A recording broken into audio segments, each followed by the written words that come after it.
Hey, 42 here. Do you know what you're eating? I mean, do you really know? Because you may think you do, but you've been lied to your entire life. Now, this may be hard to stomach, but a lot of the food you eat is fake.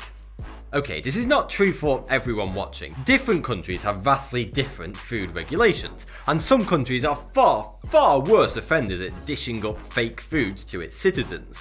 I'll reveal the worst countries for doing this in a minute, but first, let's take a jar of harmless honey. It's touted as one of nature's superfoods. It can prevent cancer, heart disease, it's a powerful probiotic, and it boosts your immune system. And all of that is true. If you're eating actual honey, that is. Germany is the world's largest importer of honey. Those Germans just love their honey. But the world's second largest importer of honey, America, tells a very different story when it comes to this supposedly wholly natural product. A study found that over 75% of honey sold in the US doesn't contain any honey. According to the FDA, honey has to contain pollen, otherwise it just isn't honey. It was discovered that the vast majority of commercial honey brands on the shelves in American stores contained no pollen at all, and therefore were not actually honey. So, if all this honey isn't honey, then what is it? Well, there are many different, carefully engineered cocktails of artificial ingredients that are used to replicate real honey, and each producer uses their own unique mixture. Most are mainly made up from the infamous high fructose corn syrup, sometimes labelled as maltolol syrup, which is cut with sucrose syrup and water. Sometimes some plant extracts and essential oils are thrown in there, if you're lucky. So, you thought you were being healthy by swapping your pancake syrup for honey, but in reality, it's probably the exact same thing. So, why do American honey producers sell billions of dollars worth of artificial sugars labelled as honey? Simple economics. Real honey is expensive. Just think about what has to happen to make honey. Bees have to visit 2 million flowers to produce just 1 cup of honey, travelling 55,000 miles in the process. And over its entire lifetime, a single bee will produce just half a teaspoon of honey. High fructose corn syrup and other similar ingredients are incredibly cheap to produce, and so companies can sell fake honey for much cheaper to consumers, who are none the wiser. There are also no regulations in place in America concerning the actual percentage of real honey content required. In Europe, there are very strict rules about what can be labelled and sold as honey. EU regulations stipulate that anything sold as honey must contain more than 60% actual honey. Seems fair enough. And they cannot contain more than 5% sucrose, i.e. syrups. The vast majority of honey sold across Europe was found to be 100% honey. Also, through no fault of their own, Americans are not used to the idea that honey crystallizes very quickly. And 100% raw honey will usually already be highly crystallized when you take it off the shelf. But honey never spoils, and crystallization is completely normal. After all, it is a sugar, and sugar just loves to crystallize. Europeans have always been sold crystallized honey, and so are used to the idea. A survey found that most Americans would wrongly consider crystallized honey to be spoiled. But when you're selling syrups disguised as honey, you don't have to worry about crystallization. 2.3 billion cups of coffee are drank every day around the world. But what goes into your cup? Let me guess. Ground coffee, or instant coffee if you're an animal, hot water, then maybe milk or cream, and perhaps some sugar. Oh, and of course, let's not forget the wheat, soybeans, seeds, corn, twigs, and dirt. Yes, you heard me correctly. Your ground coffee, which should just be coffee, right? actually contains a whole array of fillers, and more often than not, these fillers contain twigs and dirt. Well, you did say you like your coffees with an earthy flavour. Coffee is in trouble. Big trouble. Coffee is very sensitive. It doesn't like being called names, but it's also very picky about where it's grown. The plant will only produce coffee seeds, known to us all as coffee beans, in humid and very altitudinous mountainous areas. According to several experts, climate change is threatening these sensitive environments, and forecasts show that by 2050, half of the regions in the world where coffee can be grown will be lost forever. And by 2080, coffee could go extinct. Due to these growing fears, some unscrupulous ground coffee manufacturers have resorted to padding out their coffee using fillers such as soybeans, brown sugar, barley, and corn. Some byproducts of coffee production that should really be removed from the final product are also purposely being left in to fill it out, such as wood, twigs, parchment, husks, and even soil. If you buy whole beans, then don't worry, there won't be any fillers in there. Brazilian scientists were so concerned about this that they developed a brand new technique using liquid chromatography and statistical analysis that allowed them to detect exactly what percentage of a bag of ground coffee is actual coffee. The procedure is 95% accurate, and what they discovered was that some brands of ground coffee have such a high percentage of fillers in them that they must be purposely added in. There's just no way it's an accident. If coffee isn't your thing, then maybe orange juice is.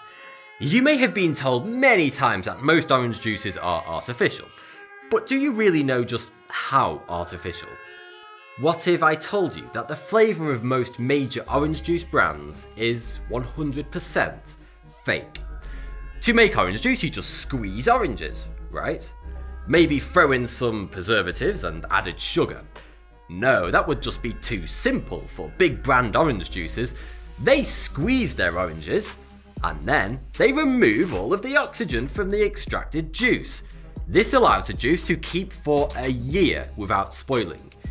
Yes, your morning juice is anywhere from a few months to a year old. But that's not all that removing the oxygen does. It also removes all of the natural flavour, and I mean all of it.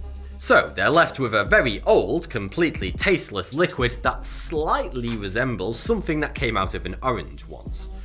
The orange flavour is then artificially re-added to the juice using a concoction of artificial flavourings. But why purposely remove the flavour and then put it back in again if it only makes it worse? I mean, that's not easy or cheap to do. Well, it's all about consistency. Each big brand orange juice has their own unique flavour that their customers are all very familiar with. Just imagine if the taste of Tropicana changed slightly. Millions of people would notice and kick up a big storm about it all. The natural flavour from oranges is just not consistent enough to stick a brand name on it and have people associate that flavour with that particular brand, because the flavour would constantly change, depending on the variety of the orange, location of the oranges, and the time of year. Orange juice manufacturers spend millions hiring flavour and fragrance experts, the very same people that work for large perfume companies, to create a unique and recognisable orange juice-like flavour for their product. They call these flavour packs. And the worst part is that the flavourings don't even have to be listed under the ingredients, because they're derived from orange oils, which is a dubious claim, but it technically means that these artificially flavoured drinks can be sold as 100% orange juice. So, that's orange juice. I bet you're wondering which of your favourite foods I'm going to ruin next. What about a simple steak? No, not the steak. A steak is just a single cut of beef, right? What could possibly be suspicious about that? Well, if you opt for cheaper steaks, whether it be from the supermarket or even your local butcher, you could be eating tens of different cattle in a single steak. You're purchasing Frankenstein steaks that have actually been glued together from a whole array of offcuts. And this doesn't just happen with beef, it could be lamb, pork, venison, or any meat really. When many animals are being turned into various types of small food products ready to throw into a pan at home, a lot of waste is created and general chunks of meat that would most likely get thrown away. Some unscrupulous companies and butchers use a meat glue called transglutaminase, which is well known within the food industry and is completely untraceable within the final product. They basically glue together the leftover pieces, which could have come from many different cows, to create one big Frankenstein steak for your enjoyment. Transglutaminase is so good at fusing meat together, it would take an expert to examine a steak very closely to detect any wrongdoing. The best part? It's not a legal requirement to list it as an ingredient. So to be safe, just stay away from cheap steak. But what if you already do? Maybe you are a cow connoisseur who opts to spend $40, $50 or even $100 plus on a single steak in a restaurant. And your favourite steak of all is of course the very pricey Kobe beef. The Kobe beef craze has taken America in particular by storm. Thousands of restaurants all over the country and many large chains now offer highly prized and highly priced Kobe beef burgers, Kobe steaks, and other Kobe beef products on their menus. Kobe beef comes from Kobe cows, a breed of Wagyu beef that comes from Japan.